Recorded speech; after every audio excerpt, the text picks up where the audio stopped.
After more than 20 years of brutal rule, Benito Mussolini went from dictator to fugitive almost overnight, hunted by his own people. And what followed was not just his death, but one of the most shocking and public endings of any leader in modern history, driven by years of anger and revenge.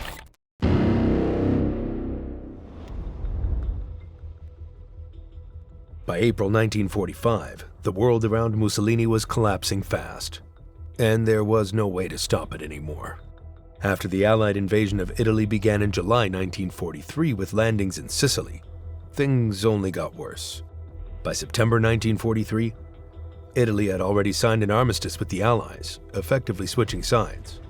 But Mussolini's story didn't end there. German forces quickly took control of northern Italy, and Mussolini was rescued from captivity during a daring escape at Gran Sasso. After that, he was placed in charge of a new regime called the Italian Social Republic, also known as the Salo Republic, which officially started in September 1943. On paper, it looked like he was still leading a country. In reality, it was completely dependent on German military power, and everyone around him knew it. By early 1945, Allied forces had already pushed through most of Italy. Major cities like Rome had fallen back in June 1944, and by April 1945, Allied troops were closing in on the north. At the same time, German forces in Italy were exhausted, low on supplies, and slowly retreating. The Gothic Line, which had been one of the last major defensive positions in northern Italy, was breaking apart under pressure. There was no strong defense left to protect Mussolini or his government.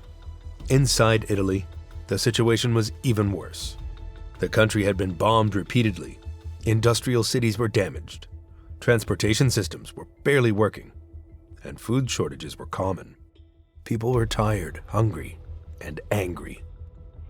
This is where the partisans come in. Across northern Italy, resistance groups had grown stronger every year since 1943. These weren't professional armies at first.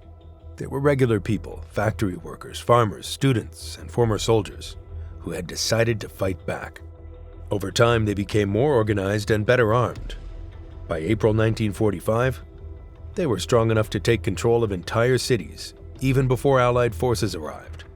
On April 25, 1945, a general uprising was declared in northern Italy, and cities like Milan and Turin began to fall into partisan hands.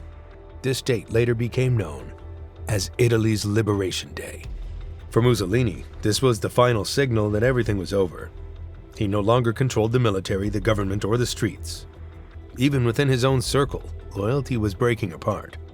Many fascist officials were trying to escape or switch sides to save themselves. German leaders no longer saw him as important. He was more of a burden than an asset at that point. Mentally, Mussolini was also not the same man he had been in the 1920s or 1930s. Years of war, failure, and dependence on Germany had drained him. Reports from people close to him describe him as tired, uncertain, and aware that his end was near. He knew that if he was captured by partisans, there'd be no trial, no protection, and no second chance. Staying in Italy meant death, so he made a decision that would define his final days.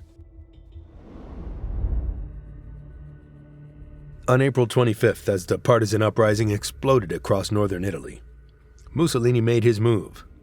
He left Milan, the last major city where he had any presence, knowing it would soon fall completely out of fascist control. He didn't leave alone. With him was Clara Petacci, who had stayed loyal to him until the very end, even when it was clear that everything was collapsing. Alongside them were several fascist officials, members of his remaining inner circle, and a group of German soldiers who were also retreating north. At this stage, Mussolini was no longer leading anything. He was moving with the Germans, relying on them for protection, as they tried to escape Italy themselves. The plan was simple but risky. Head north toward the Swiss border and try to cross into neutral territory. Switzerland had remained neutral throughout the war, and for many fleeing figures, it represented a possible escape from immediate danger. But getting there was the real challenge. Northern Italy was now full of partisan checkpoints, and any movement along the main roads could easily be stopped. To increase his chances, Mussolini tried to hide his identity. He wore a German uniform and helmet, attempting to blend in with the retreating troops. This alone shows how much things had changed. The man who once demanded public attention and recognition was now trying to disappear in plain sight. The group joined a German convoy moving along the western edge of Lake Como. This route was one of the main paths leading toward the Swiss border. But it was also dangerous because partisans knew that retreating German forces would use it. That meant increased patrols, checkpoints, and inspections. As the convoy moved, the tension kept building.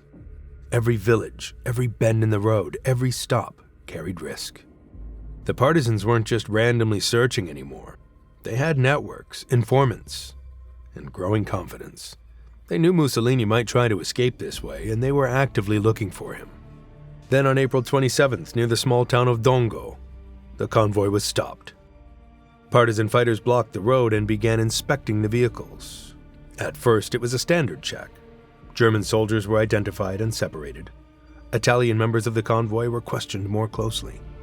The partisans were careful and methodical, knowing that high-value targets could be hiding among the troops. As they moved from vehicle to vehicle, something caught their attention. In one of the trucks, there was a man sitting quietly, avoiding eye contact, trying not to stand out. That behavior alone raised suspicion. He was pulled aside for closer inspection.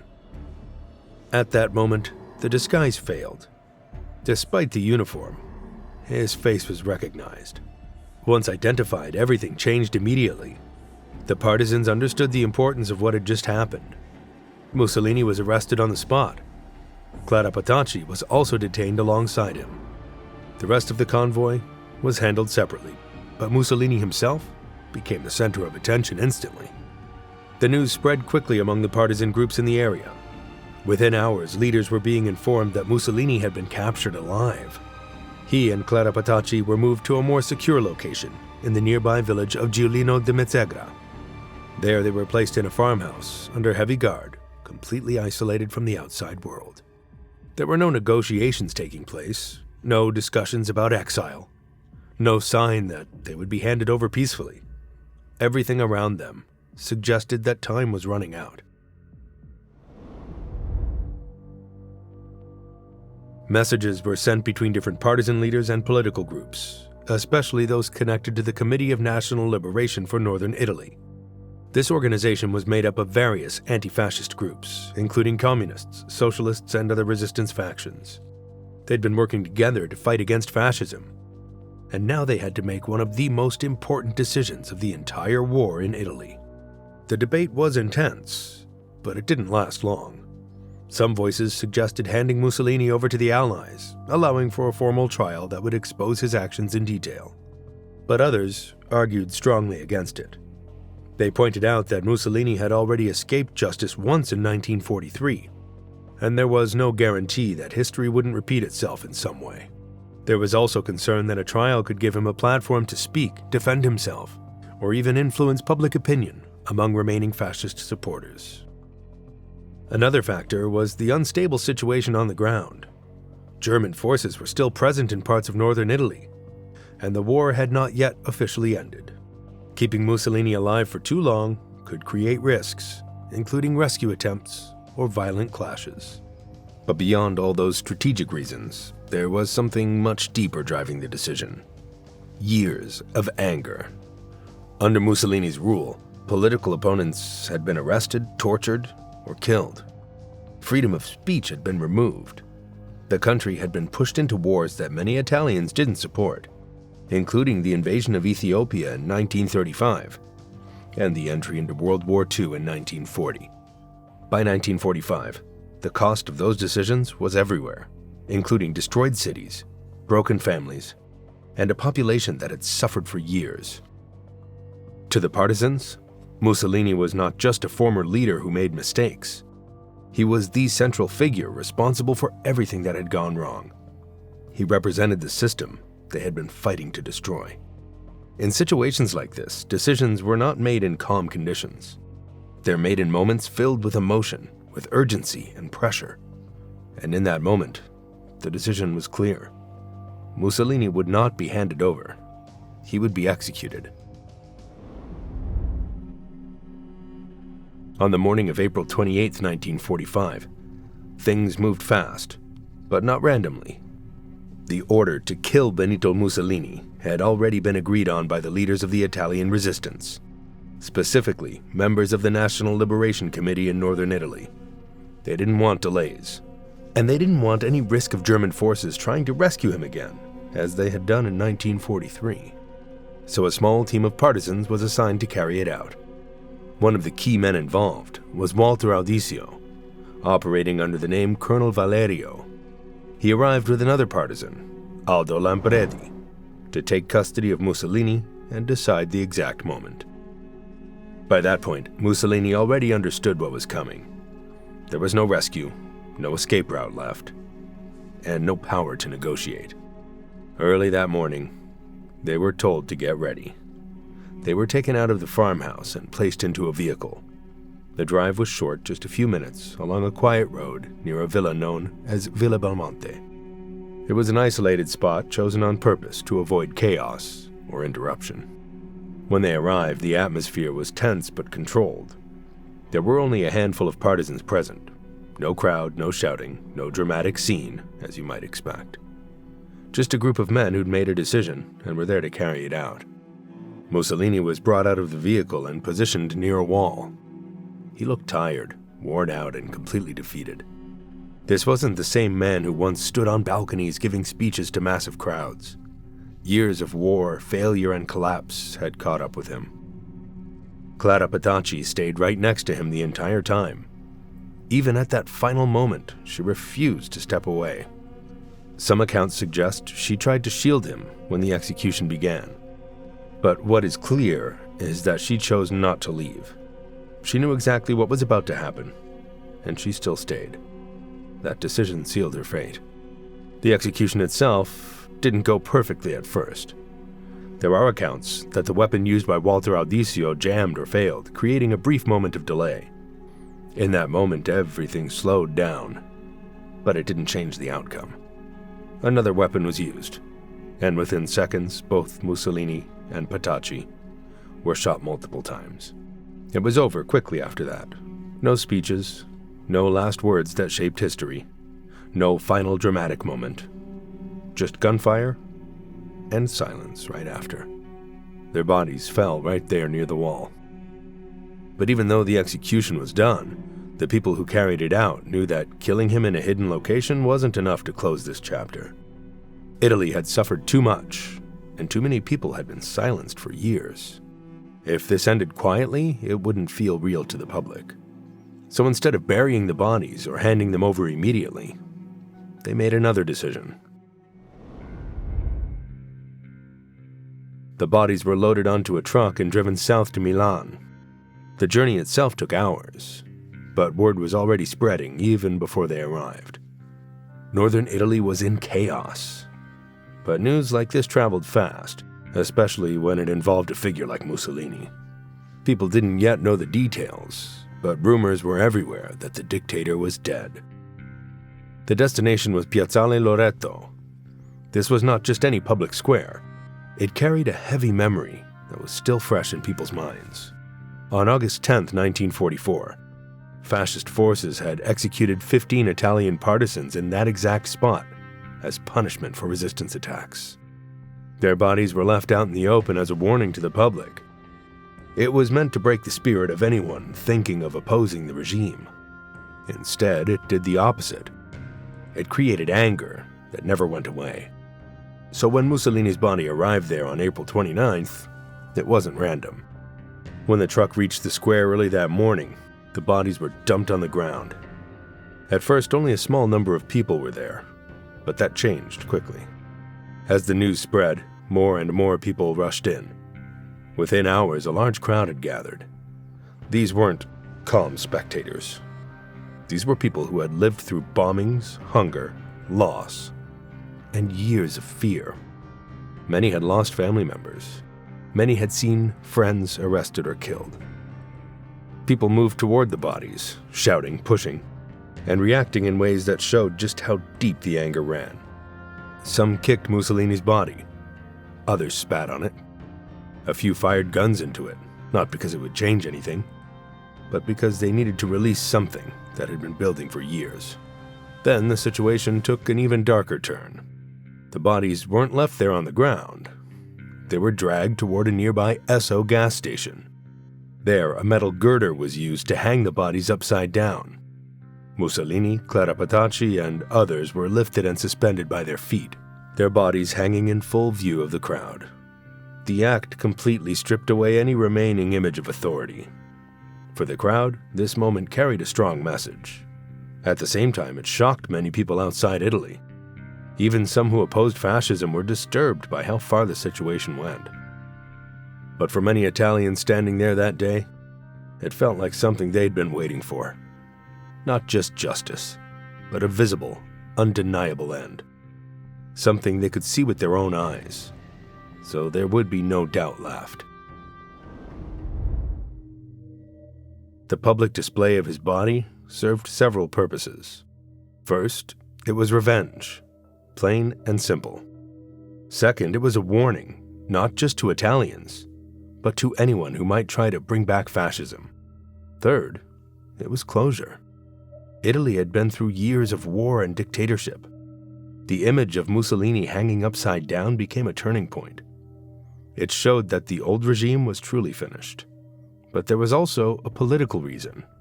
The partisans wanted to make sure Mussolini could never become a martyr. If he had been given a formal trial, it might have turned into a platform for fascist supporters. By ending his life quickly and displaying the result, they removed any chance of that happening. After the chaos in Piazzale Loreto finally settled down, the bodies didn't stay hanging forever. Authorities and local officials eventually stepped in because the situation had become too extreme, even for a country coming out of war. The bodies were taken down and moved away from the public square. Mussolini's body was then transported to Milan's morgue, where it was officially examined. An autopsy was carried out to confirm the cause of death, which was multiple gunshot wounds. Photographs were taken as part of the documentation process, and these images later spread widely, becoming some of the most recognized and disturbing visuals of World War II's final days in Europe. At first, the Italian authorities didn't want to turn his burial into a public event. There was a real fear that even after everything that had happened, some remaining fascist supporters might try to gather, protest, or even turn his grave into a symbol. To avoid this, his body was buried quietly in an unmarked grave at a cemetery in Milan in 1945. The location was kept secret on purpose. But even that didn't fully settle things. In 1946, a strange incident showed just how sensitive the situation still was. Mussolini's body was actually stolen from the cemetery by a group of fascist sympathizers led by Domenico Lecisi. They managed to dig up the body and hide it for several months. This caused a major search operation across Italy, and it showed that even after his death, Mussolini still had a small group of loyal followers willing to take risks for him. Eventually, the body was recovered by authorities and kept hidden again, this time under tighter control. For years, it remained out of public view, stored in different locations to avoid any further incidents. The Italian government was careful about how to handle it, knowing that the memory of fascism was still fresh, and the country was trying to rebuild itself into a democracy. It wasn't until 1957, more than a decade after his death, that the situation finally changed. By that point, Italy had stabilized politically, and the immediate tensions of the war had eased. The government made the decision to return Mussolini's remains to his family. His body was then moved to his hometown of Predappio, a small town in northern Italy where he'd been born in 1883. In Predappio, Mussolini was buried in a family crypt, where his remains still rest today. Over time, the site became a place visited by different kinds of people. Some come out of historical interest, trying to understand the past. Others, especially small groups of far-right supporters, visit to pay respects, which keeps the controversy alive even decades later. Some people remember him as a dictator who brought suffering and destruction. Others, though far fewer, still view him differently. But history is clear on one thing, that his rule led Italy into one of its darkest periods.